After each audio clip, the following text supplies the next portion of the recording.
Sur les réseaux amateurs. Sur le côté.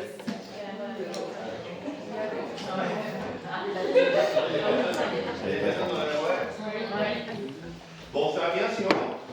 Ok. Alors, j'ai une bonne et une mauvaise nouvelle. Je pense que vous êtes toujours au courant de la mauvaise nouvelle. Je ne peux pas faire pour vendredi. Yes, c'est les temps pour que j'allais sécher. Ouais, t'as de la chance en vrai. Et t'as quand même de la chance. Sans sécher. Ah oui, du coup, on termine bien plus tôt, je crois. Le calendrier d'arbitrage est parfois compatible le calendrier d'enseignement. Et donc, effectivement, je ne peux pas faire pour vendredi. Mais la bonne nouvelle, c'est que j'ai décidé que, comme beaucoup très sympathique, de faire 2 cours de plus. Alors, on va rattraper le cours de vendredi, évidemment. Et on rajoutera 2 cours de plus pour arriver à 12 cours plutôt que 10 cours. Les gens qui avaient prévu de partir pour Noël, peut-être des... Alors, ça m'embête d'autant plus pour faire pour vendredi que la semaine prochaine, pour une raison que j'ignore, vous ne pouvez pas avoir cours. On est en entreprise. Oui. Après, moi je ne serai pas là, je serai à l'étranger, et donc en fait, on ne se reverra qu'une seule fois avant les vacances, je crois. On quittera Bons-Amis en 2025, on se retrouvera. Et alors là, il y a 3 semaines en janvier où je n'ai pas le droit de faire cours non plus. Entreprise, pareil. Ouais. Donc on fera les 4 derniers cours à partir de votre reprise, 25 ou 26 janvier. Ok, donc on en fera Mais avant la on a des examens de vie, on va avoir 4 cours avant les ans. Comment ça va évidemment rattraper, simplement, dès le premier aujourd'hui on a un cours important. Donc voilà, est-ce qu'il y a des choses à dire? Il se passe des choses, vous allez parler de... Pensez en fait, vous allez être debout, mais en fait.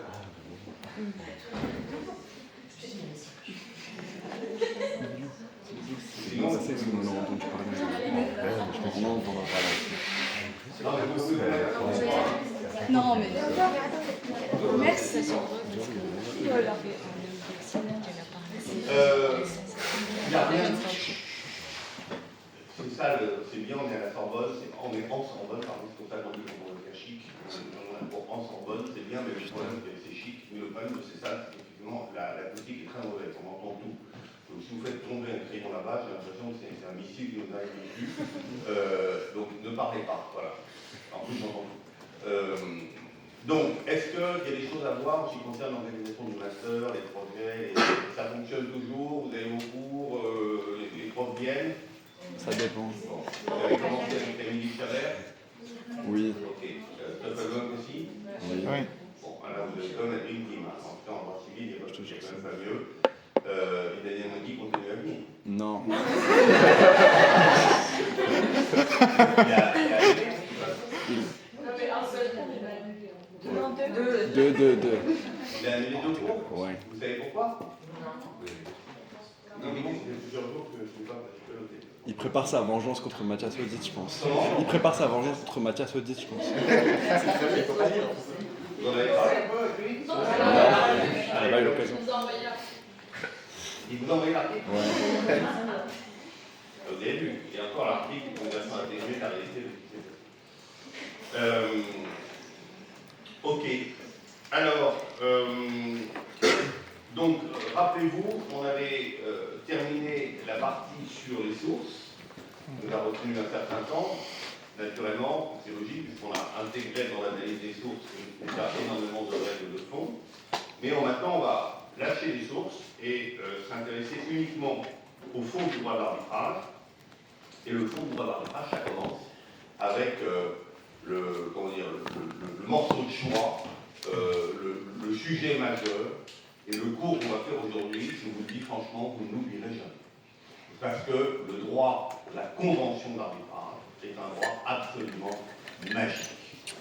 Donc, la partie qu'on commence aujourd'hui, c'est la 3e partie, et elle s'intitule tout simplement la convention d'arbitrage. Alors, la convention d'arbitrage, là, on va entrer dans l'étude de quelque chose qui n'a pas d'équivalent. Qui n'a pas d'équivalent ni à l'étranger, ni dans le droit politique. pour vous qui faites un master qui s'appelle arbitrage et contrat d'affaires. D'ailleurs, je n'ai toujours pas compris pourquoi certains d'entre vous l'appellent arbitrage contentieux ou je ne sais pas quoi. Comment? D'ajouter contentieux? Là, on n'y comprend rien sur le nom du master. On a l'impression qu'il y en a deux. Bon, je vais en parler aussi. En plus, franchement, c'est mieux arbitrage et contrat d'affaires qu'arbitrage contentieux et c'est quoi le... Et contrat d'affaires. Ok. Bon, on va enlever ce truc, c'est un parasite. Pour vous qui faites donc un master, que je continue à appeler arbitrage et contrat d'affaires, le fait qu'on étudie le contrat de l'arbitrage, on est vraiment au cœur de notre sujet, puisque la convention d'arbitrage, c'est le contrat de l'arbitrage. Et donc, c'est le contrat d'affaires par excellence, puisque c'est celui qui permet d'avoir recours à l'arbitrage. La convention d'arbitrage est un contrat de nature très particulière, puisque c'est un contrat qui va avoir un effet juridictionnel.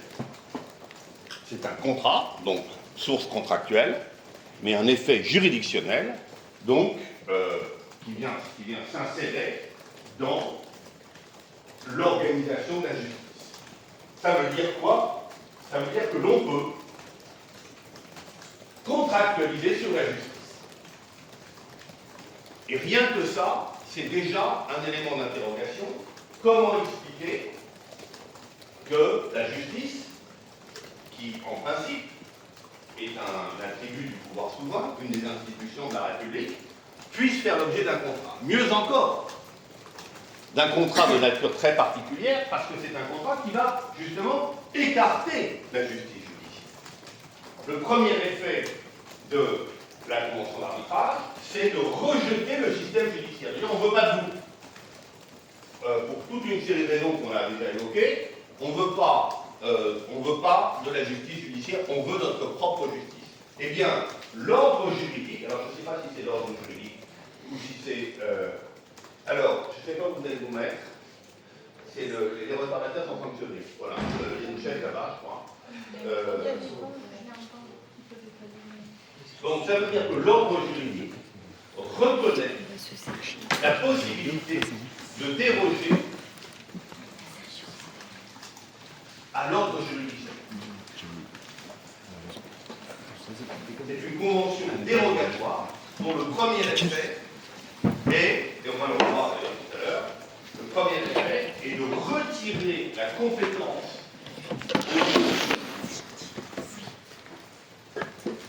et ça va plus loin que ça. Non seulement ça retire la compétence, mais en réalité, on le verra quand on étudiera l'effet négatif de la compétence. Ça interdit au juge de se saisir du litige. Si on avait un juge un peu militaire, ou comment dire, un peu qui veut absolument se saisir du litige, eh bien la convention d'arbitrage, le simple accord de volonté entre deux parties, va permettre de retirer, d'interdire, qui fait une injonction, une défense est faite au juge judiciaire de se saisir du litige. Ça veut dire que par le contrat, on modifie l'organisation de l'institution judiciaire. Et pas seulement judiciaire d'ailleurs, également administrative. Donc, c'est un effet extrêmement fort, la convention d'arbitrage. Et comme c'est un effet extrêmement fort, il faut qu'elle ait un régime très particulier. Et le régime de la convention d'arbitrage, il est très particulier, il repose prioritairement sur un principe.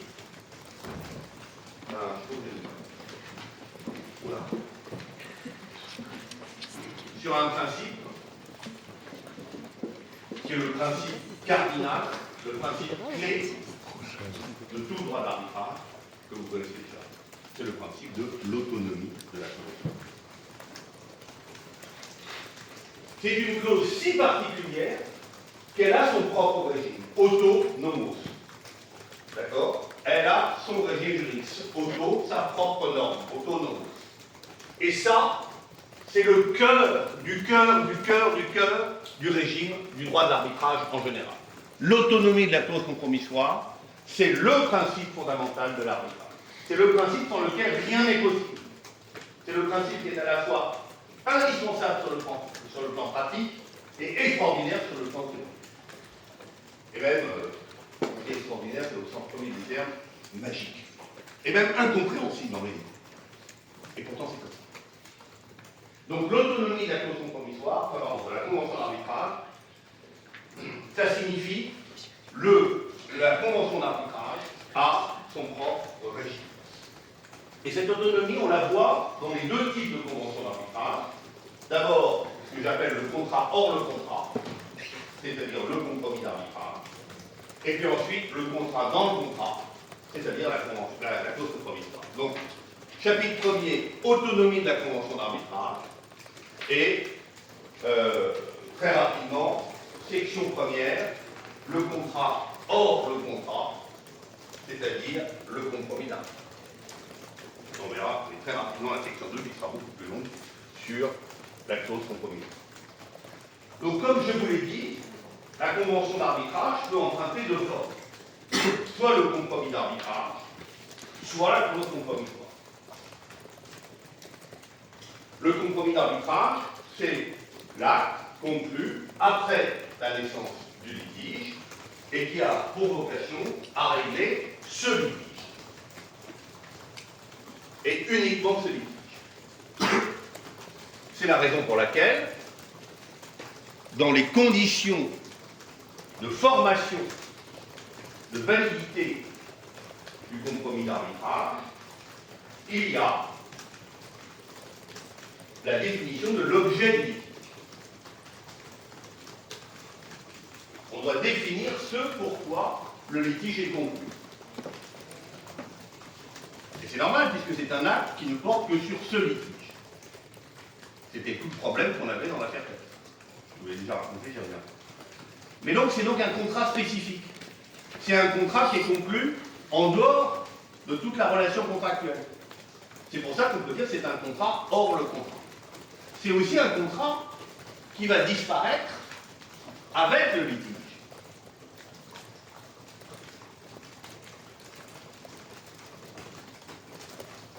Une fois que le litige est tranché, le compromis d'arbitrage disparaît. Ce n'est pas le cas de la clause compromissoire. La clause compromissoire, elle est insérée dans le contrat pour trancher tous les litiges relatifs à ce contrat, et il peut y avoir plusieurs litiges. Il y a une formule de Charles Aronson, que j'aime bien, je ne sais pas comment Charles Aronson, mais là je le cite, il dit la clause compromissoire ne s'use pas si on s'en sert. On peut s'en resservir. Ce n'est pas le cas du compromis qui est ciblé sur le litige pour lequel il a été conclu. Ok? Donc c'est un contrat spécifique qui a un régime spécifique.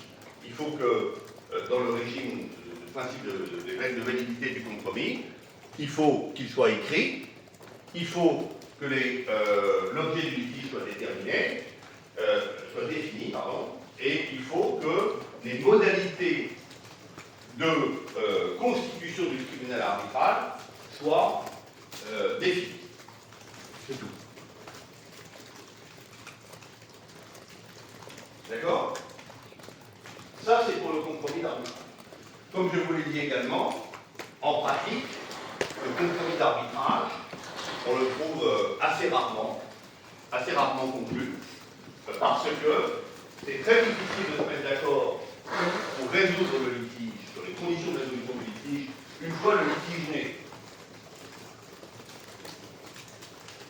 C'est beaucoup plus simple de le faire au moment de la conclusion de la convention d'arbitrage, quand on se dit, pardon, au moment de la conclusion du contrat principal, et là, c'est ce qu'on appelle les noces contractuelles de la conclusion du contrat.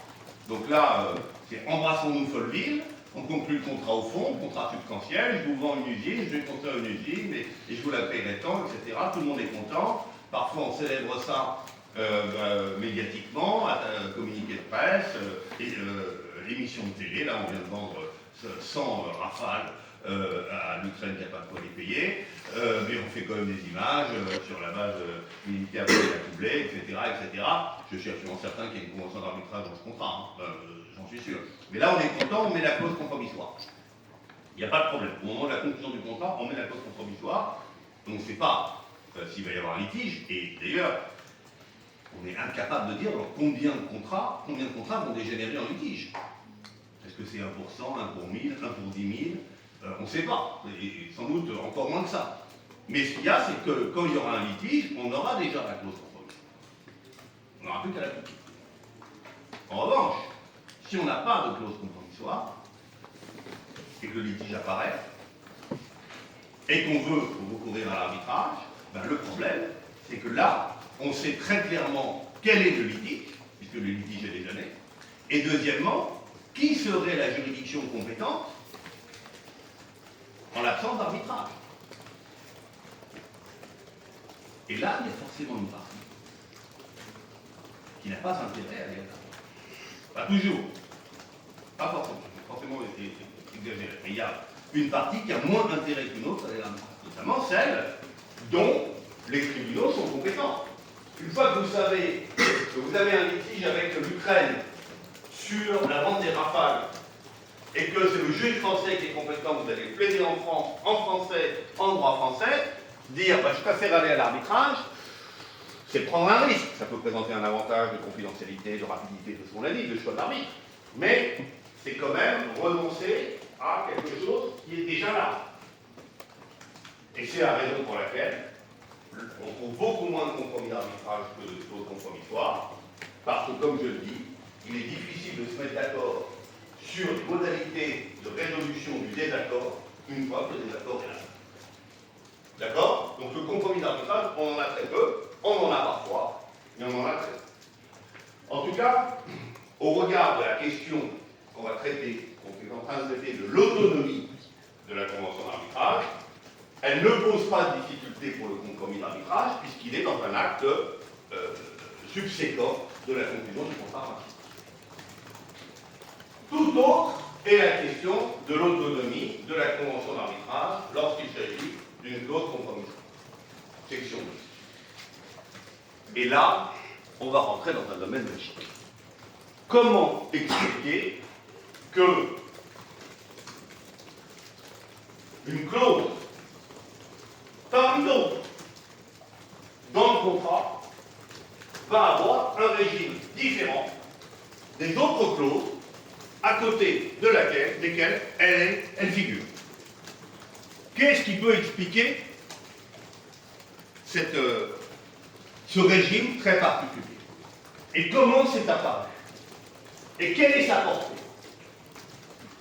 Eh bien, on va voir tout ça. D'abord, comment c'est apparu? C'est apparu en raison des esprits malins au sens de mal, qui ont voulu, qui ont prétendu, qui ont espéré échapper à la convention d'arbitrage, les bougres. On avait des clauses compromissoires dans les contrats, et puis, une fois le litige né, certains ont dit ah ben non, moi je ne veux pas à l'arbitrage. On dit, enfin, c'est dans le contrat. Oui, mais je ne veux pas à l'arbitrage quand même. Et c'est une clause contractuelle, elle a la force obligatoire. Oui, mais moi, j'aime pas, je saisis le juge étatique. Et comment on fait? Notamment, je saisis le juge étatique d'une question simple, la nullité du contrat. Et si le contrat est nul, alors la clause de litige, la clause compromissoire, est nulle. Donc, c'est peut-être, elle est valable, peut-être que le contrat est valable, mais c'est le juge qui va en décider. Et ça, c'est un contournement de l'arbitrage. C'est notamment un contournement de la confidentialité attachée à l'arbitrage. Puisque si vous commencez par saisir un juge pour dire que le contrat est valable, et que donc la clause d'arbitrage est valable, alors on a contourné l'arbitrage.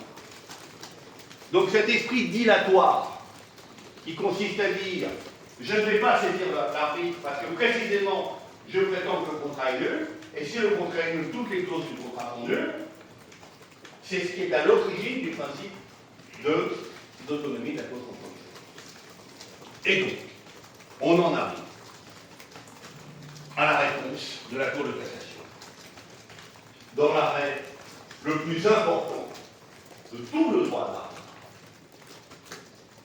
de l'arrêt qu'elle a rendu, la Chambre civile a rendu le 7 mai 1963, l'arrêt Gosset, G-O-2-S-E-T.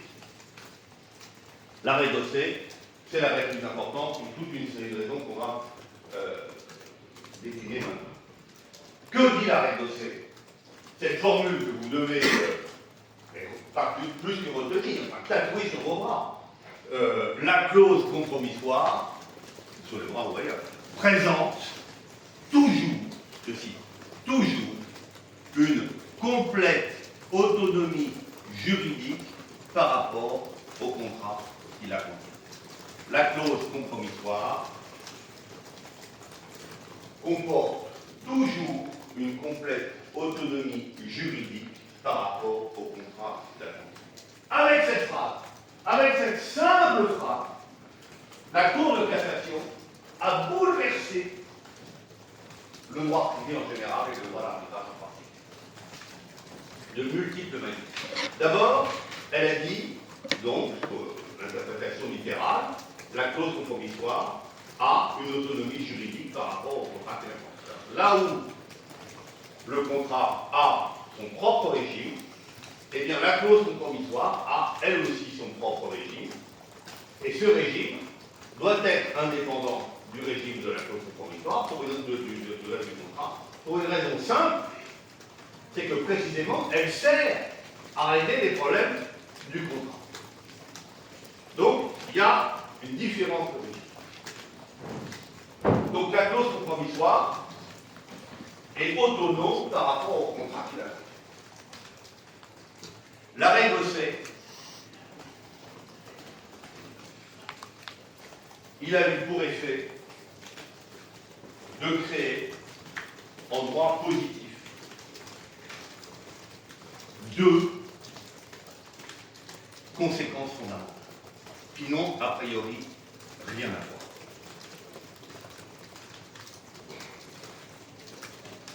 La première conséquence, c'est qu'il justifie cette solution en disant, et je vous ai volontairement pas lu le début de la phrase, en disant que c'est en matière internationale. En matière internationale, la clause compromissoire présente toujours une complète autonomie juridique par rapport au contrat qu'elle contient. Ça veut dire quoi? Ça veut dire que dans l'arbitrage international, le régime n'est pas le même que dans l'arbitrage interne. Ça veut dire que dans l'arbitrage international, il y a un propre régime juridique pour la clause compromissoire. Ce régime, il est autonome, il est propre à la clause.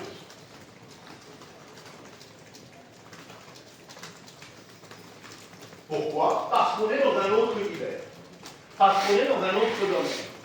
Parce qu'on est dans des rapports juridiques qui sont différents des rapports internes. Et donc, en matière internationale, il faut qu'il y ait d'autres règles pour la clause de libre. Son propre régime, son propre droit. Et la conséquence de ça, c'est quoi? C'est que l'arrêt Gosset, il a créé l'arbitrage international.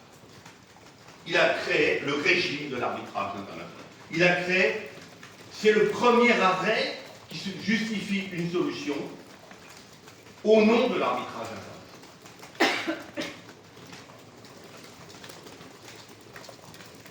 Donc il a créé l'arbitrage international. Et à partir de l'arrêt Gosset, on va avoir deux corps de règles d'arbitrage interne et d'arbitrage international. À partir de l'arrêt Gosset, on va dire qu'il y a les règles internes. Alors parfois elles sont convergentes, et on verra que la question de l'autonomie a été consacrée aussi en matière interne, mais en 2002 seulement. En 2002, vous vous rendez compte? En fait, ça n'a pas été consacré plus tôt parce que la question ne s'est pas posée. Probablement que si la question s'était posée, ça aurait été consacré. Mais ça a été consacré en 2002 en disant l'autonomie est valable aussi en matière interne à l'égard de l'ordre juridique national.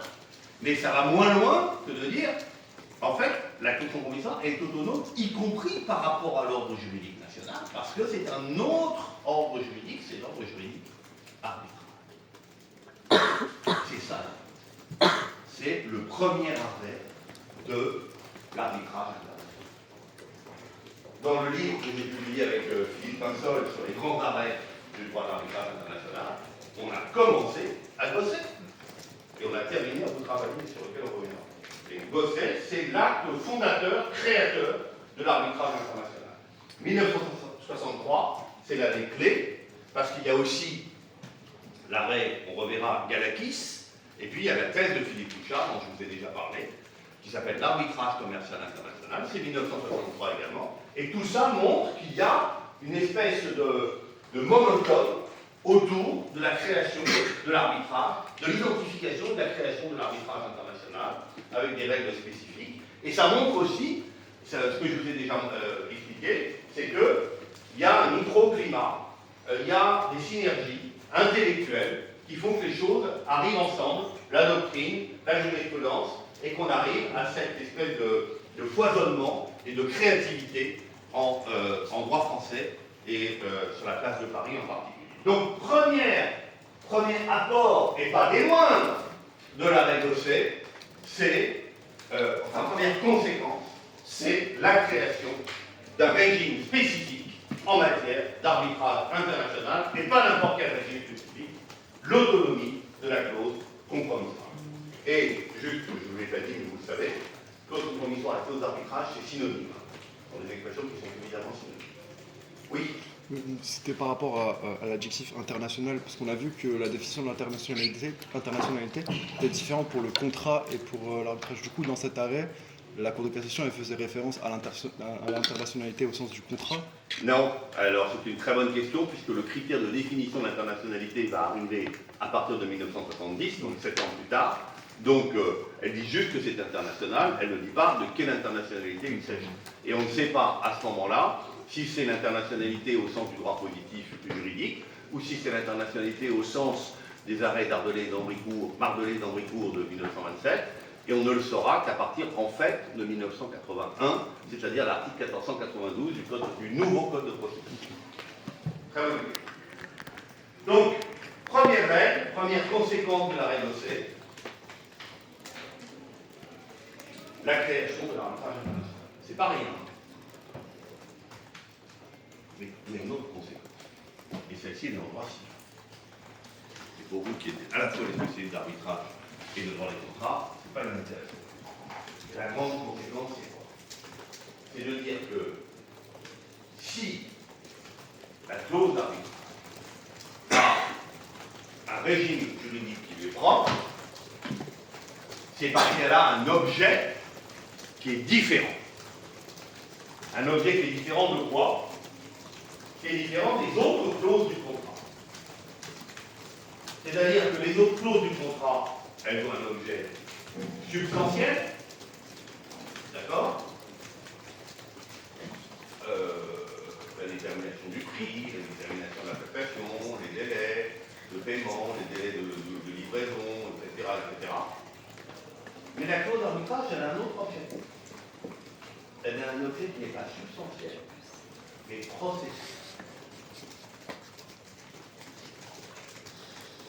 Et son objet, c'est précisément de régler les litiges nés de toutes les autres clauses. Elle est à côté, elle figure dans le même acte, mais ce n'est pas le même objet. Elle n'a pas la même nature. Elle peut être conclue en même temps, par les mêmes parties, dans le même document, le même jour, au même endroit. Mais elle est différente. Elle est différente parce que son objet est différent. Et son objet, c'est quoi? C'est un objet, j'insiste et je vais le redire d'ailleurs, c'est un objet processuel. Donc vous avez toutes les clauses du contrat qui sont substantielles, et puis vous avez la clause de litige qui a un objet processuel. Dès lors que son objet est précisément de résoudre les problèmes nés des autres clauses, il faut qu'elle ait un régime spécifique. Si on invoque la nullité du contrat, on l'invoque en utilisant le canal prévu dans ce contrat pour résoudre les litiges. Et donc l'invocation de la nullité du contrat n'emporte pas l'invocation de la nullité de la clause de litige. Ça veut dire quoi en droit civil? Ça veut dire que il y a un document unique qu'on appelle un instrumentum, comme vous le savez. Il y a un instrumentum unique, mais qu'il y a plusieurs négociables. Négociables au pluriel, c'est négociables. Donc là où l'œil non averti du mauvais juriste formé dans une autre université voit un seul acte, il y a en fait deux contrats. Et c'est pour ça qu'on peut dire que la clause compromissoire est un contrat dans le contrat. C'est un contrat qui est différent. Là où l'œil non averti voit un seul instrumentum, il y a en réalité deux négociables. Or, le contrat, c'est le négociable, comme vous le savez. Et ça, c'est la règle Gosset qui nous dit. Il nous dit, il y a deux contrats dans le contrat. Il y a les clauses substantielles et il y a la clause processuelle. Et donc, en faisant cela, l'arrêt Gosset, c'est l'arrêt fondateur.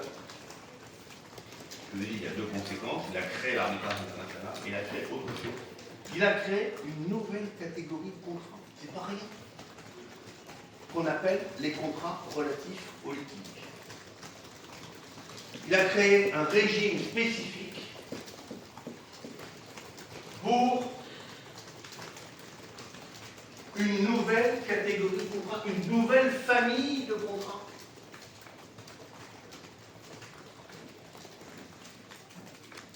Et si vous qui êtes de fin civiliste, vous savez qu'on considère que tous les contrats dépendent de trois types de contrats d'origine. La cession, le louage ou la représentation. D'accord? C'est ce qu'on appelle la sissiparité, c'est-à-dire tous les contrats descendent de ces trois contrats. Il n'y a que trois modèles origines. Et puis, quand on n'arrive pas à classer un contrat, on l'appelle un contrat sui generis.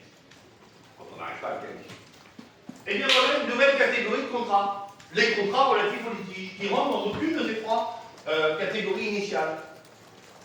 Et d'ailleurs, si on remonte au droit romain, et on ne va pas faire tout l'historique, ne vous inquiétez pas, on s'aperçoit que les contrats relatifs au litige existaient.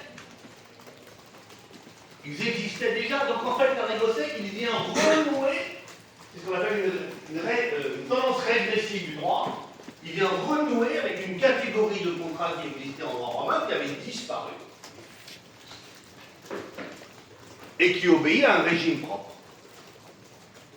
Et donc l'arrêt Gosset, avec l'autonomie de la clause compromissoire, il va dire qu'il y a certains contrats, parce qu'ils ont comme objet le litige, qui vont avoir leur propre régime, qui est un régime spécifique. Et dans ce régime, il y a l'autonomie. C'est la première règle de l'autonomie, c'est la première règle de ce régime, c'est l'autonomie de la clause de litige. Il le dit là pour la clause compromissoire, mais après, ça va se décliner pour la clause de médiation, pour toutes les clauses relatives au litige. Et aujourd'hui, où, au fond, les contrats relatifs au litige se sont démultipliés, et on le voit encore avec tout ce qui relève des modes amiables de résolution des litiges et le décret du 18 juillet qui a parachevé le système, et bien tout ça procède d'une certaine manière de l'arrêt Gosset. C'est-à-dire c'est l'arrêt Gosset qui a créé cette catégorie particulière de litiges, de contrats, qui sont les contrats relatifs au litige, qui sont des contrats dans le contrat. Donc, l'arrêt Gosset a créé cela, et il l'a fait de manière... c'est pour ça que je dis ça, les arrêts les plus importants du droit positif, du droit privé. Pas du droit positif, du droit privé, parce qu'il crée l'arbitrage international et il crée une catégorie de contrat, une catégorie particulière de contrat. C'est quand même tout à fait exceptionnel pour un seul et même arrêt à travers une seule et simple phrase. La clause compromissoire présente toujours une complète autonomie juridique par rapport au contrat final. Sauf que, pas de question sur l'arrêt Gosset. Sauf que la nature humaine étant particulièrement vicieuse, comme vous le savez, enfin vous découvrirez plus tard à l'âge, là je suis encore à l'âge de la naïveté, eh bien, il y a de mauvais esprits, des esprits malins, qui ont essayé, une fois que l'arrêt Gosset avait été rendu, de le contourner. Des fossoyeurs de l'arbitrage, en quelque sorte. Des gens qui ne veulent pas de ce système. Et qui ont dit quoi? Qui ont dit bon, d'accord, la clause conformitoire est autonome, mais dans le contrat dans lequel elle est insérée, la loi du contrat prohibe la clause conformitoire. Certes, la clause est autonome par rapport au contrat qui la contient, mais le contrat est soumis à une loi nationale, qui interdit le recours à la clause conformitoire. Et donc, je vous dis, je saisis le juge étatique, et je dis que non, que la clause conformitoire est peut-être autonome par rapport au contrat, mais pas par rapport à la loi du contrat. Elle est nulle. Eh bien, la Cour de cassation ne s'est pas laissée avoir par ces tentatives, et dans un arrêt célèbre, postérieur de 9 ans, qui est l'arrêt Hecht, ça s'écrit H-E-C-H-T, de 1972, elle a dit quoi? Elle a dit non seulement la clause compromissoire est autonome par rapport au contrat qui la contient, mais elle est également autonome par rapport à la loi du contrat qui la contient. Autonome, elle a sa propre loi. Et ça, c'est l'arrêt Hecht qui nous dit. L'arrêt Hecht nous dit que la clause compromissoire est soumise à sa propre loi. Et ce n'est pas parce que la loi applicable au contrat dit que la clause est nulle que la clause est nulle. C'est trop facile, voyez-vous, d'insérer la clause compromissoire dans le contrat et de dire ensuite, mais ma loi nationale m'interdit ce genre de clause compromissoire. Il y a d'ailleurs un principe qu'on a remis dans le projet de code de l'arbitrage, qui est de dire que nul ne peut invoquer son propre droit au soutien de la demande de nullité de la clause compromissoire. C'est trop facile, vous êtes une collectivité locale française, vous insérez une clause compromissoire et vous recevez la prestation de l'opérateur étranger, il va vous construire votre usine ou votre école ou votre hôpital, et puis au moment du litige, vous dites ah ben non, le droit administratif français nous interdit la clause compromissoire. Désolé, donc rendez-vous devant le tribunal administratif de rendre rentable. C'est trop facile, c'est pas de jeu. Voilà, c'est pas de jeu. On n'a pas le droit de faire ça. Et donc, on n'a pas le droit d'invoquer son droit national pour échapper à la compétence arbitrale. Mais là, c'est une règle postérieure. J'en reste pour l'instant à l'arrêt Hecht, parce qu'au fond, l'autonomie de la clause compromissoire, elle va être posée en 4 arrêts. D'abord l'arrêt Gosset, puis deuxième étape, l'arrêt Hecht. Et l'arrêt Hecht nous dit, donc, la clause compromissoire est autonome par rapport à la loi qui la contient. Donc, si jamais la loi prohibe la clause compromissoire, eh bien, c'est le tribunal arbitral qui va le décider. On met d'abord en œuvre la clause compromissoire pour savoir si elle est valable. Alors vous me direz, on va arriver à une contradiction ou à une impasse. Comment est-ce qu'un tribunal peut dire que l'arbitrage n'est pas valable, puisqu'il est le tribunal arbitral? Sur quelle base un tribunal arbitral va dire ben non, mais moi je vous dis en fait la convention d'arbitrage n'est pas valable, c'est qui vous le dit? C'est moi, le tribunal arbitral institué en fonction de cette clause compromissoire. Bon, il y a une contradiction sur laquelle on reviendra. En tout cas, à ce stade, ce qu'il faut retenir, c'est que la clause compromissoire est autonome par rapport à la loi du contrat qui la contient. La question, c'est comment on va l'évaluer. Comment on va dire, le consentement a bien été donné, quelle est la preuve applicable si on n'a pas la loi du contrat? Et là, on va arriver à la troisième. On va attendre 22 ans, 21 ans. Et en 1993, la Cour de cassation va rendre son troisième arrêt, qui est l'arrêt d'Alico. D-A-L-I-C-O. Et l'arrêt d'Alico, il va dire quoi? Parce que, fort de la réflexe, les esprits malins, les fausses de l'arbitrage, vont dire d'accord, mais moi je vous dis que la clause provisoire, elle a été rendue par quelqu'un dont on a arraché le consentement, et je prends la loi du statut personnel, ou la loi du contrat de fond, ou d'accord, c'est pas la loi du contrat, je prends une autre loi pour l'examiner, et en fonction de cette loi, je vous dis la clause provisoire, c'est pas ça. Eh bien, la Cour de cassation, une fois de plus, a réussi à tordre le cou à ces esprits malins, en disant quoi, dans l'arrêt d'Alico?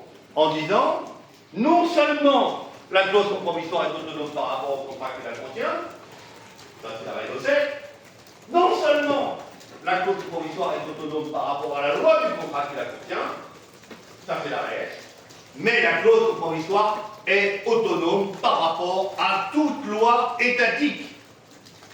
Ça, c'est l'arrêt d'Alico. Là, c'est magique. La clause compromissoire a son propre régime.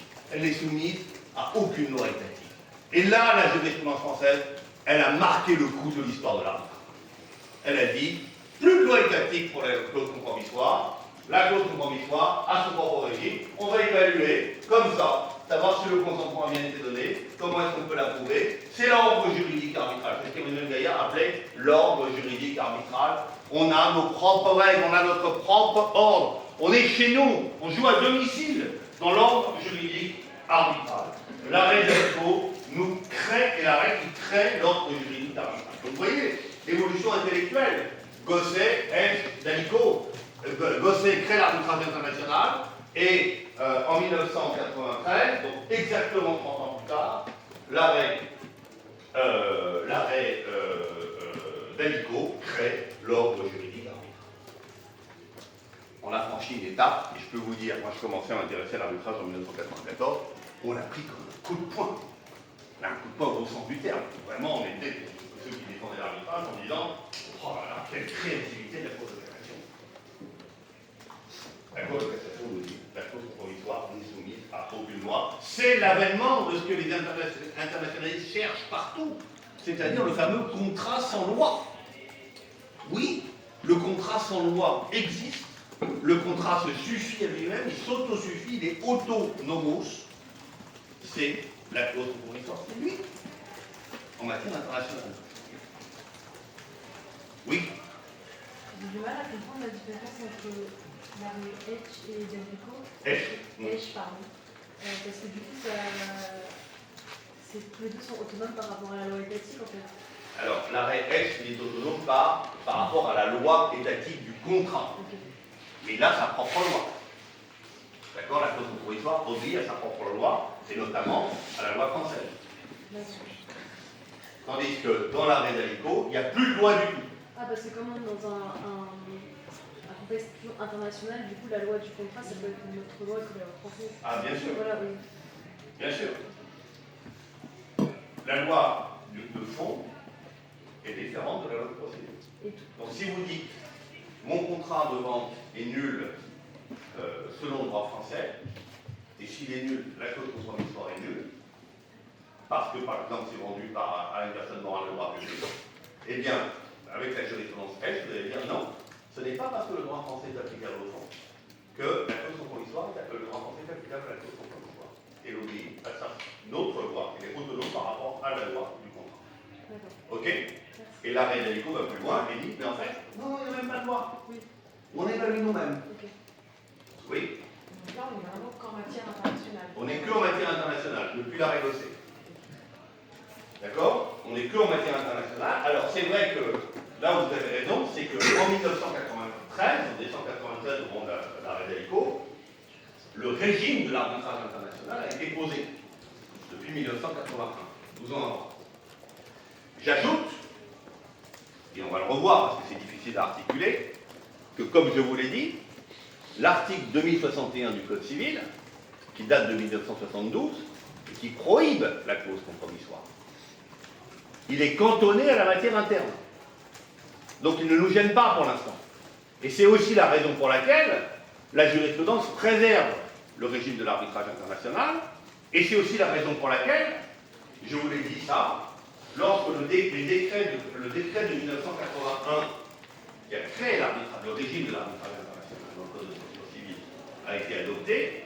Il a été précédé de ce qu'on appelle un discours au garde des Sceaux, un discours au Premier ministre, qui dit quand même que d'ailleurs, nous parlons, c'est le décret de 1980 sur l'arbitrage interne, qui dit que, quelles que soient les règles qu'on va adopter dans le Code de procédure civile pour l'arbitrage interne, ça ne doit en aucun cas revenir sur les acquis de la jurisprudence en matière d'arbitrage. C'est une inversion complète de la hiérarchie des normes. C'est la première fois qu'on va dire, eh bien, en fait, le décret, ça passe après la jurisprudence. Moi, c'est parce que j'ai appris une première année. Pour moi, la jurisprudence applique les règlements, et pas le contraire. Mais là, on dit, oulala, on ne veut pas toucher à cet édifice magique que constitue la jurisprudence en matière d'arbitrage international. Donc, si jamais on n'a pas bien vu dans le décret des règles qui pourraient revenir là-dessus, on écartera le décret qui est en plus postérieur. Là aussi, dans la hiérarchie des normes, vous savez que c'est la loi postérieure qui remplace la loi antérieure. Là, c'est le contraire. On dit non seulement c'est antérieur, non seulement c'est de la jurisprudence, mais ça passe avant. Pourquoi? Parce que c'est un arbitrage. D'accord? Donc depuis le début, là, ce dont je vous parle, c'est l'autonomie de la Cour provisoire en matière internationale. Mais venir à la question interne. Ok? Mais ça, ce n'est que la troisième étape. Vous me direz, mais qu'est-ce qu'il peut y avoir comme étape supplémentaire? Là, il nous dit qu'il n'y a plus de loi applicable. C'est quoi l'étape d'après? Quelle peut être l'autonomie plus large que ça? Eh bien oui, il y a une étape supplémentaire. Et c'est encore la Cour de cassation. Et c'est encore la Cour de chantier. Et ça vient de lui. C'est le 5 janvier 1988. 5 ans après l'arrêt Gosset. Gosset était décembre 80. 5 ans et un mois. Après l'arrêt Gosset, enfin les 15 jours. Gosset, c'est 20 décembre. Pardon, pas Gosset, Delhi. Eh bien, la Cour de cassation va dire quoi? Elle va aller encore plus loin. Elle va dire, parce que là encore, les gens vont, les petits malins, les fossoyeurs de l'arbitrage, toujours les mêmes, vont essayer de dire, ok, d'accord, il n'y a pas de loi applicable, mais quand même, la cause provisoire, elle est nulle parce que toute une série de raisons peuvent être invoquées. Et dans l'arrêt Zanzi, ça s'appelle Zanzi, Z-A-N-Z-I. Avec deux Z, comme les militaires. Eh bien, dans l'arrêt Zanzi, la Cour de cassation va dire, c'est la quatrième et dernière étape, mais il n'y en a pas après. Non seulement la cause provisoire est autonome par rapport au contrat qui la contient côté Gosset, non seulement elle est autonome par rapport à la loi du contrat qui la contient côté Pêche, non seulement elle est autonome par rapport à toute loi étatique, ça c'est Delco, mais en réalité, la clause provisoire, elle est valable, point. Elle bénéficie d'un principe de validité. On ne discute pas la validité de la clause compromissoire en matière internationale. Principe de validité que rien ne peut l'inverser. Ce qui veut dire quoi? Ce qui veut dire que la clause compromissoire est le seul contrat de l'ordre juridique français qui bénéficie d'un principe de validité qui ne supporte aucune exception. C'est le contrat infrangible. On a dit, la doctrine disait, notamment Éric Loquin, elle est indestructible. On ne peut pas la contester. On peut contester éventuellement son étendue, on peut contester le fait qu'elle soit applicable à certaines parties et pas à d'autres, mais elle est d'abord et avant tout valable. Et en matière internationale, la clause compromissoire est donc une citadelle imprenable, une forteresse imprenable. On ne peut pas contester la clause compromissoire. C'est le seul contrat qui bénéficie d'un principe de validité absolue en matière internationale. On n'a pas les moyens de contester la validité de la clause compromissoire. Si elle est dans le contrat, c'est qu'elle existe. Si elle existe, c'est que le consentement est donné. Et peu importe le régime applicable, on l'applique. C'est ça le droit français de l'arbitrage. Le droit français de l'arbitrage, c'est l'arbitrage avant tout. Et vous allez me dire, mais il y a des problèmes théoriques, il y a des objections, comment vous l'expliquez? Je ne l'explique pas. C'est comme ça. C'est ce qu'on appelle le pragmatisme du droit français de l'arbitrage, qui s'intéresse avant tout à la solution avant d'expliquer comment c'est possible. Et moi-même, je ne sais pas comment vous expliquer ce principe de validité, mais ce que je peux vous dire, c'est qu'il existe depuis le 5 janvier 1999. Oui. Par exemple, si elle est valable de façon absolue, le tribunal arbitral, est-ce qu'il pourrait décider d'évaluer que cette clause elle n'est pas du tout valable ou elle est nulle Oui. Est-ce que le tribunal lui-même peut le faire ou pas du tout? Oui, il peut le faire, mais c'est le tribunal arbitral qui va le faire. C'est lui qui va le mettre en œuvre et il va le faire selon ses propres règles, selon ce qu'il estime. Alors il va prendre des principes internationaux, il va prendre une série de choses, mais c'est le tribunal arbitral. Une clause compromissoire ne peut plus être présentée à un juge étatique. Ce n'est pas possible. Et quand ça arrive, le juge étatique doit dire ah non, non, non, non, va des rétros, je ne peux pas traiter cette clause. C'est pas possible, ce litige, c'est pas pour moi, j'ai pas le droit, j'ai pas le droit. Je vais me brûler. Malheureusement, il y a plein de juges étatiques qui se trompent et qui le prennent quand même, notamment les tribunaux de commerce. On a très régulièrement les tribunaux de commerce qui se déclarent compétents alors qu'ils ne le sont pas. Ça monte à la cour d'appel et les décisions sont infirmées, systématiquement. Parce que maintenant, le régime est bien connu des magistrats professionnels. Et je peux vous dire que les magistrats professionnels, c'est mieux que les juges élus. Et moi qui ai passé la journée de lundi au conseil de prud'homme, je peux vous dire que c'est une catastrophe le conseil de prud'homme. C'était une première pour moi, c'est une catastrophe. Non, je sais pas. Mais c'est dingue comme le degré d'ignorance, il ignore le droit, en l'occurrence il ignore le foot, et en plus il ignorait le dossier. Donc ça fait beaucoup. C'est juste 600 millions en jeu. Hein. Bon, voilà. En tout cas, le juge professionnel, d'ailleurs je porte très mal son nom, justement il n'est pas professionnel, eh bien se trompe régulièrement. C'est pour ça qu'une formation juridique n'est pas complètement inutile quand on recherche les litiges. Devant un magistrat, à la cour d'appel, les clauses compromissoires, elles sont systématiquement réhabilitées lorsque des tribunaux de commerce se sont trompés et se sont déclarés compétents malgré l'existence de la clause. Ok? Donc, au terme de cette évolution en 4 actes, il faut que vous la connaissiez par cœur. Parce que vous voyez, la dernière évolution c'est 99, donc ça fait quand même 26 ans qu'il ne s'est rien passé sur ce domaine. C'est normal, il ne se passera plus rien. Puisqu'on ne peut pas aller plus loin. Après, on va décliner.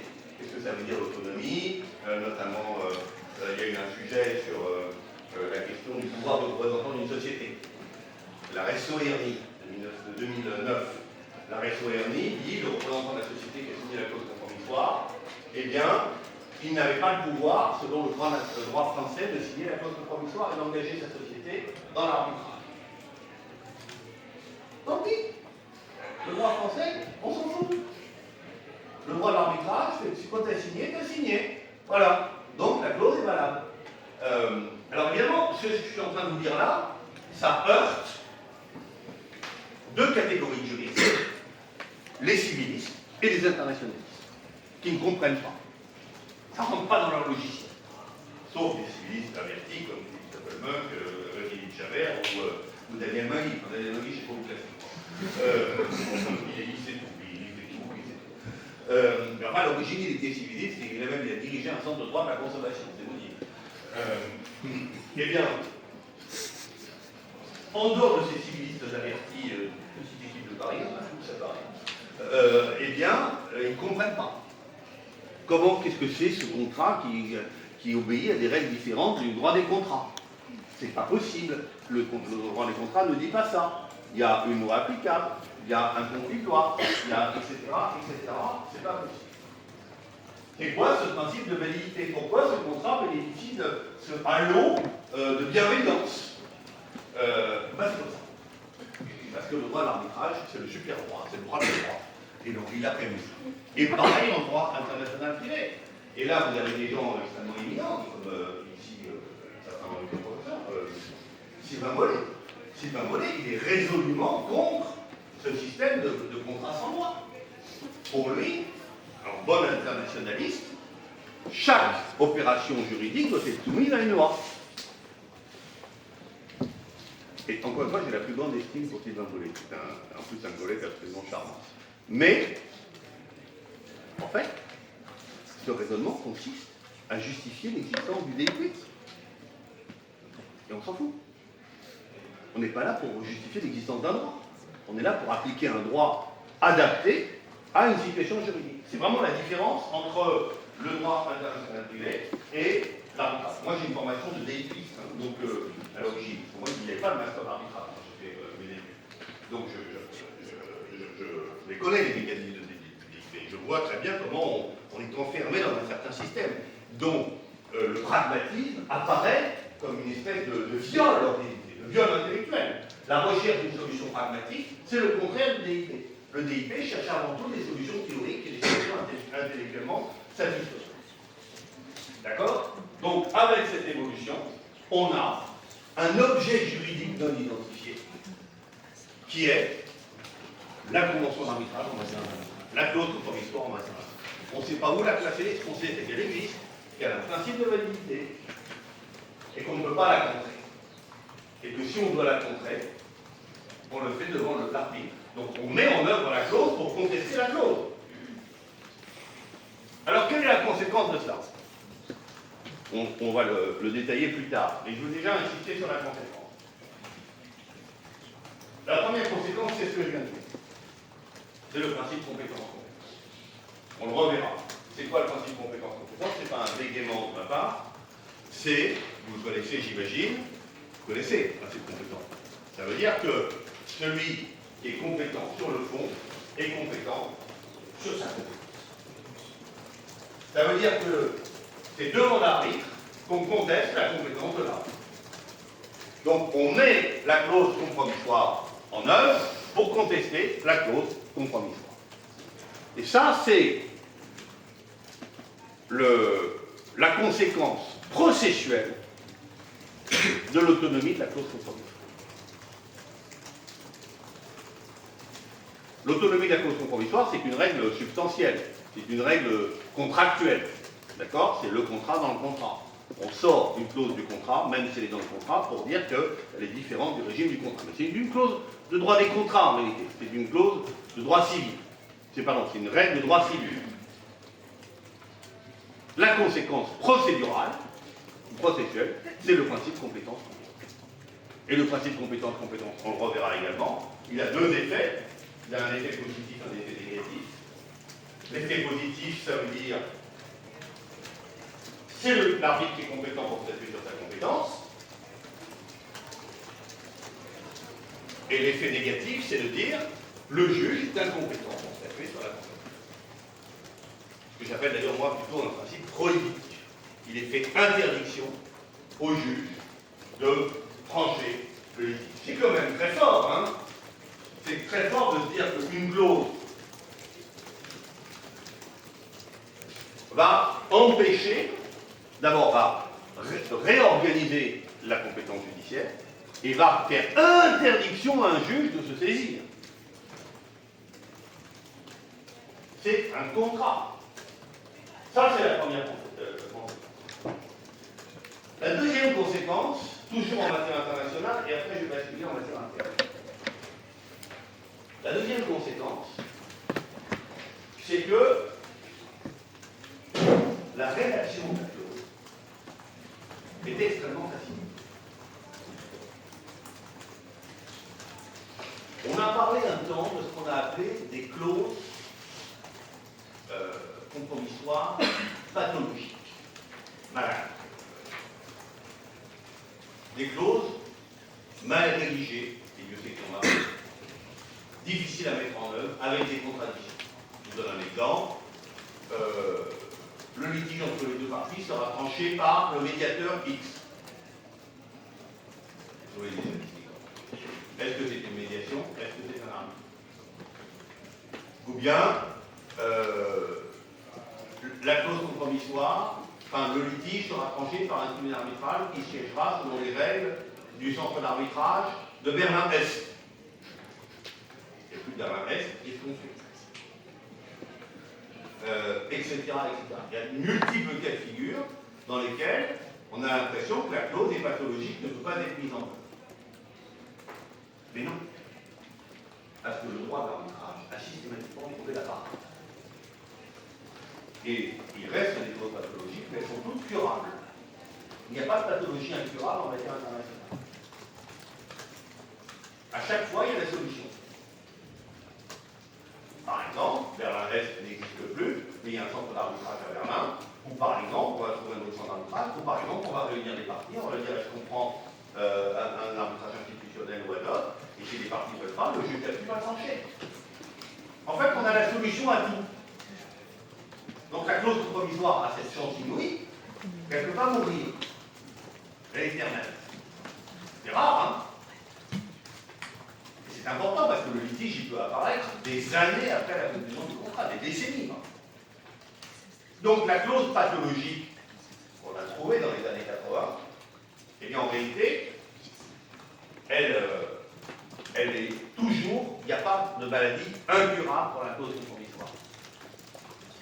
Elle peut être mal rédigée, on peut perdre du temps à la mettre en œuvre, mais elle n'est pas incurable. Toutes les clauses pathologiques sont curables en matière internationale. Si bien que, si on va au bout du raisonnement, la clause idéale, c'est celle qui dit tous les litiges relatifs au présent contrat seront tranchés par la voie d'arbitrage selon le règlement d'arbitrage de telle institution. Ça, c'est la clause idéale, c'est facile. Et s'il peut manquer des éléments, il peut manquer presque tout. Et en réalité, le droit français d'arbitrage est tel que désormais, si vous mettez juste le mot arbitrage, juste le mot, vous mettez article 25, arbitrage.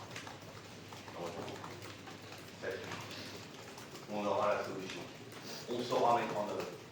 Le simple mot arbitrage, là c'est le mot magique, c'est le mot talisman, c'est le mot qui permet d'enclencher, de basculer dans l'arbitrage et de trouver un dispositif qui va pouvoir pallier les résistances ou les manœuvres dilatoires des parties pour mettre en œuvre l'arbitrage. Ça va avoir un peu de temps, on va choisir un centre d'arbitrage, choisir un juge d'appui, etc., etc. Mais on pourra le faire. Il y a une affaire célèbre là-dessus qui le démontre, c'est l'affaire Nioc. On reviendra sur l'affaire Nioc. Mais l'affaire Nioc, c'est un contexte géopolitique extrêmement tendu, puisque c'est un conflit entre la NIOC, qui est la Compagnie nationale pétrolière iranienne, et l'État d'Israël. Je vois un tableau, et elles pas été ensemble. Bon, d'accord. Et donc, la NIOC, qui d'ailleurs, une parenthèse, a livré du pétrole à Israël bien après la révolution islamique en Iran, a continué à livrer du pétrole pendant au moins une décennie. Israël prenait le pétrole de l'Iran, donc ce qui veut dire que quand même vous savez faire les affaires, et à un moment il y a un litige sur la quantité de pétrole ou sur le prix, et donc il y a une clause d'arbitrage, et les Israéliens refusent l'arbitrage. En disant nous sommes en guerre, on va pas en arbitrage avec l'Iran. Bon. Et la NIOC ne sait pas quoi faire. Elle a une clause d'arbitrage, elle choisit un arbitre, et Israël non seulement refuse de choisir un arbitre, mais interdit aux avocats israéliens de plaider pour la NIOC devant le juge d'appui israélien, en disant, si vous plaidez pour la NIOC, vous plaidez pour un pays qui est en guerre avec nous, et donc vous êtes des complices de cette guerre, on met en place. Donc on ne peut plus saisir le juge d'appui israélien pour demander qu'il choisisse un arbitre. Donc on a une situation totalement bloquée. Eh bien non, en droit français, on n'est pas bloqué. Le juge français, il n'a aucun contact ni avec Israël dans cette affaire, ni avec la NIOC, décide de nommer un arbitre pour le compte de l'État d'Israël. La France est la terre d'accueil de l'arbitrage. Et on a toujours une solution en droit. Et même quand ça ne nous concerne pas. Et même lorsqu'on n'a pas de rapport avec le litige. On est là. On est les supermen de l'arbitrage. Ok, donc si vous mettez simplement le mot arbitrage, pas n'importe où dans le monde, vous pourrez constituer votre tribunal arbitrage. Alors, pas vous, parce que j'ai une main avant. Je respecte la chronologie. Allez-y, ça me aide. C'est bon, vous avez la réponse, merci. Alors, à vous maintenant. Du coup, on déduit du simple terme arbitrage le consentement des parties. Ouais. C'est le mot extraordinaire. Mais dites pas ça à un civiliste, hein. Ils ne s'en sont pas encore rendus compte. Ils ne comprennent pas. Oui. Mais c'est parce que l'arbitrage dépend du siège de l'arbitrage. Par exemple, en cas de signe, le siège d'arbitrage c'est à Saint-Marco. Donc, les sièges c'est pareil. Comprendre comment l'état d'une telle chose. Alors, ça c'est un sujet qui est effectivement cas, mais le droit français d'arbitrage international ne dépend pas de ça. C'est un droit qui se situe, alors, qui est un peu, comment dire, extraterritorial, mais on considère que le siège n'est pas un critère déterminant. Et donc, en réalité, quand vous siégez dans un tribunal arbitral, le siège est un élément à prendre en compte, mais c'est pas le seul. La France n'a pas de lex arbitraire. C'est ça qui est extraordinaire. Il n'y a pas de lex arbitraire, puisque le droit français estime que ça doit être certain. Mais c'est vrai qu'il faut quand même passer par la France. En tout cas, ils vont passer par le droit français, peut-être qu'il n'y a pas de droit français. Ok? Donc ça, c'est la première conséquence. La deuxième conséquence, c'est que jusqu'à présent, je vous ai parlé de l'allégation de nullité. D'accord? La partie qui dit le contrat est nul, et donc la clause compromissoire qui contient le contrat est nulle. Mais les petits malins, toujours les mêmes, les fossoyeurs de l'arbitrage, ont compris que l'allégation de nullité ne servait à rien, et donc, progressivement, a été invoqué depuis l'arrêt d'Ossé l'ensemble des affections, des sanctions qui peuvent porter sur un contrat. Donc les parties ont dit le contrat n'est pas seulement nul, il est inexistant. Et comme vous le savez, l'inexistence en droit civil, c'est une sanction beaucoup plus lourde et elle est en public que la nullité. C'est pas les consentements ne se sont jamais rencontrés. Je voulais acheter un avion, j'ai acheté une fusée. Et donc le contrat est inexistant. Donc si le contrat est inexistant, la clause dans le contrat ne peut pas quand même s'appliquer à un contrat inexistant. Eh bien si, a répondu la jurisprudence. La clause s'applique, y compris à un contrat inexistant. La clause est caduque. Donc le contrat, la clause compromissoire ne peut pas s'appliquer. Eh bien si, la clause compromissoire s'applique, y compris à la caducité. Et ainsi de suite, la jurisprudence l'a dit pour la résolution, pour la résiliation, donc pour nullité, inexistence, résolution, résiliation, caducité et éradication. C'est-à-dire, on retire la clause du contrat, on l'éradique, hein, c'est la fonction, elle est réputée d'un écrit. Même pour ça, la clause d'arbitrage s'applique pour déterminer le régime de la sanction du contrat. Et on est allé encore plus loin. En 2006, la clause s'applique même à un contrat qui n'existe pas. Le contrat qui n'existe pas, ce n'est pas le contrat inexistant en droit civil. C'est le contrat qui n'a pas été formé. Le contrat non existant. Eh bien, le contrat ne s'est pas formé, il y a eu des pourparlers, il y a eu des échanges, etc. Mais finalement, il n'y a pas eu de contrat. Et bien, la Cour de cassation a dit, c'est quand même la clause compromissoire qui doit s'appliquer au litige du contrat non formé. C'est pour vous montrer la force décuplée de la clause compromissoire, l'irradiation de la clause compromissoire. Elle touche tout, elle concerne tout ce qui concerne le contrat.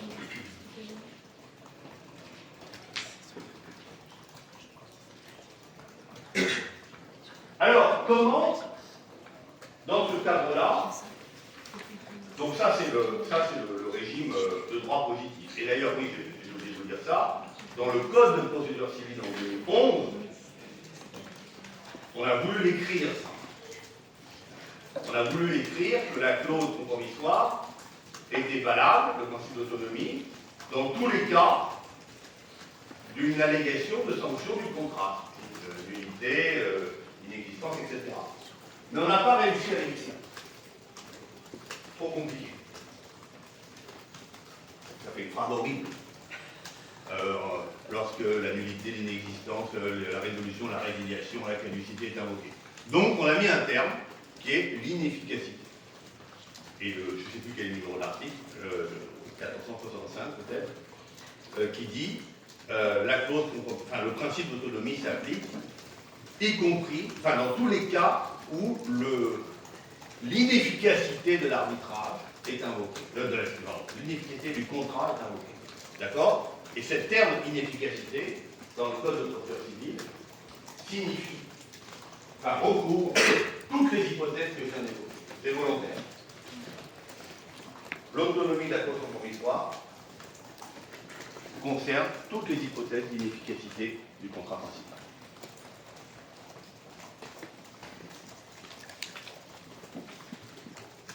Quelqu'un a accès au code là? C'est 1447. 1447, vous pouvez le lire? J'ai pas là. La convention d'arbitrage est indépendante du contrat auquel elle se rapporte. Elle n'est pas affectée par l'inefficacité de celui-ci. Lorsqu'elle est nulle, la clause compromissoire est réputée non écrite. Voilà. Alors ça aussi, c'est un point important. Donc, c'est l'article 1447 et non pas 1430. Donc, elle n'est pas affectée par l'inexistence du contrat qui la contient. D'accord? L'inefficacité, ça peut donc être n'importe laquelle des hypothèses que je viens d'évoquer. Mais on a aussi évoqué la sanction. La sanction, c'est que... vous pouvez lire la dernière partie de l'article 1430. Vous voyez Tout ou que le second que la dernière phrase. Lorsqu'elle est nulle, la clause compromissoire est réputée non écrite. Alors, là on est en matière interne. Je vais revenir maintenant sur la matière interne. Mais ce qu'il faut comprendre, c'est que si jamais on doit annuler, et que ça arrive en matière interne qu'on annule, donc pas en matière internationale, mais en matière interne, on annule la clause compromissoire, il est important que ça n'affecte pas la nullité du contrat, la validité du contrat. C'est-à-dire que c'est en fait une autonomie bilatéralisée. La clause compromissoire est autonome par rapport au contrat, mais le contrat, il est aussi autonome par rapport à la clause compromissoire. Donc si la clause est nulle, le contrat demeure.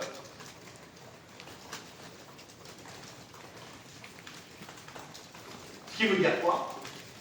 Ce qui veut dire qu'on ne pourra jamais considérer qu'un contrat a été conclu uniquement en considération de la clause compromissoire. Logique. Personne ne conclut un contrat pour une clause de litige. Bon. Donc, les éléments sont indépendants. Et d'ailleurs, on a pris le terme indépendant dans le code, parce qu'on trouvait que c'était plus parlant qu'autonome.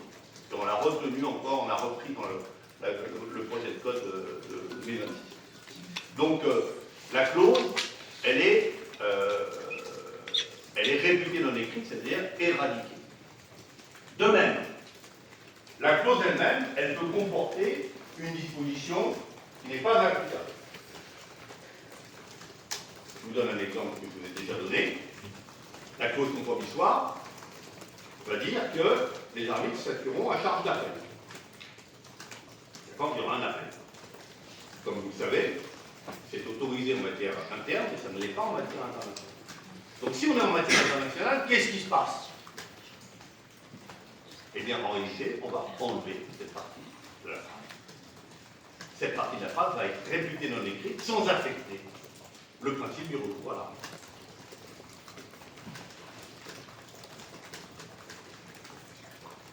Ok? Alors maintenant, comment ça se présente en matière interne, ce principe d'autonomie de la clause compromissoire?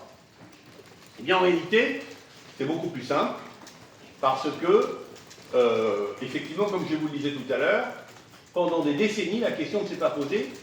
Elle ne s'est pas posée, mais la réponse était évidente. Puis soudainement, en 2002, la Cour de cassation a rendu 2 arrêts, 5 et 9 avril 2002, pour poser le principe de l'autonomie de la clause compromissoire en matière interne. Et ce principe d'autonomie en matière interne, il est tout à fait cohérent, parce que c'est la même logique que la matière internationale. C'est la même clause de litige. La clause d'arbitrage interne, elle est de même nature que la clause d'arbitrage internationale, et surtout que, comme je vous l'ai dit, au moment où on conclut le contrat, on ne sait pas forcément si l'arbitrage sera interne ou international. Donc il est parfaitement normal que le principe d'autonomie de la clause compromissoire en matière internationale soit transposé en matière interne. C'est la clause de litige, c'est ce que je vous disais tout à l'heure, l'effet processuel, et les autres sont des effets substantiels. Donc là-dessus, il n'y a pas de discussion. En revanche, il y a une différence de périmètre. Il y a une différence de périmètre parce que,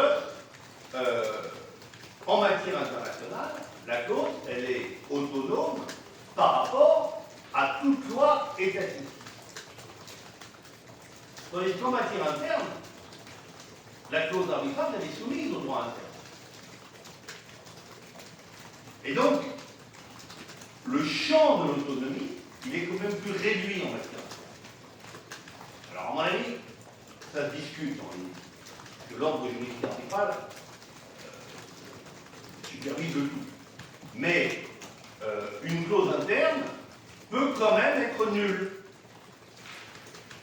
Elle peut être nulle, ça n'a pas affecté le contrat principal, mais il peut y avoir une clause de nullité, et on va d'ailleurs voir tout à l'heure des clauses de nullité formelles. Donc, si elle est nulle, enfin, ça veut dire que son autonomie n'est pas absolue comme l'est la clause d'arbitrage international. Tout à l'heure, je vous ai dit, il suffit de mettre le mot arbitrage dans votre clause et vous pourrez basculer dans le régime de l'arbitrage. Mais ça, c'est que pour la matière interne. En matière interne, il y a des conditions de validité qui sont plus. Donc, il y a des possibilités d'annulation de la clause. On les a allégées dans le projet de décret, dans le projet de code. Mais pour un rapport positif, elles existent encore. Donc, il y a une possibilité de nullité. Donc, l'autonomie de la clause compromissoire, en matière interne, elle est par rapport au contrat, comme la clause compromissoire internationale, mais elle n'est pas par rapport à la loi du contrat. Et elle n'est pas par rapport à toute loi étatique. Elle est soumise au droit. C'est pour ça qu'on a des questions très importantes qui se posent au moment du recours sur la nature de l'arbitrage. Est-ce que c'est un arbitrage ou un arbitrage interne ou international? Et de cela va quand même dépendre le recours à l'arbitrage. Si vous mettez une clause compromissoire dans un domaine où elle n'a pas lieu d'être, en droit pénal, eh bien, elle sera nulle et l'autonomie ne changera rien. Le juge pénal statuera. C'est un mauvais exemple parce que c'est aussi vrai en matière internationale. Mais en matière interne, la loi française s'applique.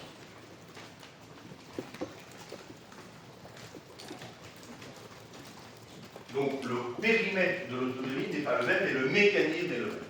La logique est la même, la nature de l'autonomie est la même. Donc on a ce régime extraordinaire, premier du terme, tout à fait atypique, d'autonomie de la clause compromissoire qui a essaimé, qui s'est répandu aussi donc, à l'égard des autres clauses de litige et qui s'est progressivement étendue à l'égard de toutes les affections, de toutes les allégations qu'on peut évoquer à l'encontre d'un contrat. Ce qui fait de la clause compromissoire ce principe d'autonomie qui est quand même le cœur de son dispositif, et vraiment le régime juridique principal de la clause compromissoire, et qui est le point à partir duquel va se décliner tout le reste, les conditions de fond et les conditions de forme. Mais ce qu'il faut comprendre, c'est qu'en matière interne, on a cette évolution parallèle à celle de la clause d'arbitrage en matière internationale. Donc international, on est d'accord, hein, 4 étapes, 63, 72, 93, depuis 99. Et en matière interne, on a des autres évolutions dont je vous ai parlé. L'article 2061, version 72, version 2001, version 2016. Depuis 2016, et je vous l'ai dit ça, depuis 2016, la rédaction de l'article 2061, donc 2061 du Code civil, et qui porte sur uniquement la clause compromissoire, depuis 2016, la rédaction a changé. La question n'est plus de savoir si la clause est valable, elle est de savoir si elle a été consentie. Je vous l'ai dit tout ça, je m'en souviens. J'espère que vous en souvenez aussi. Sinon, je suis interrompu. Donc, depuis 2016, et c'est ça, en fait, l'influence de l'international sur l'interne, la contamination de l'international sur l'interne, c'est que en 2001, on est passé d'un principe de nullité à une validité de principe, et en 2016, on a quitté le paradigme de la validité ou de la nullité pour rentrer dans le paradigme du consentement. Si on rentre dans le paradigme du consentement, ça veut dire que la clause compromissoire est par principe valable. La différence, simplement, pour le résumer d'une formule, entre je dirais qu'en matière internationale, la clause compromissoire bénéficie d'un principe de validité. Rien ne peut y déroger.